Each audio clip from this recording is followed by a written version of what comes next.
ba mu rusa gidan kowa ba mu cucu ba kowa ba mu tunkuɗa kayan kowa ba mu zagi uwar kowa ba, yau gashi kashe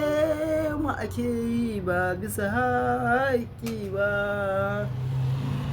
Sarkin adalci Allah ka iya mana mu mun tuba, laifin da muka yi gunsu la sharika laka Allah rabba, a gare ka muke yin bauta ba mu bauta uban kowa ba, yau gashi kashe mu suke yi ba bisa haƙƙi ba.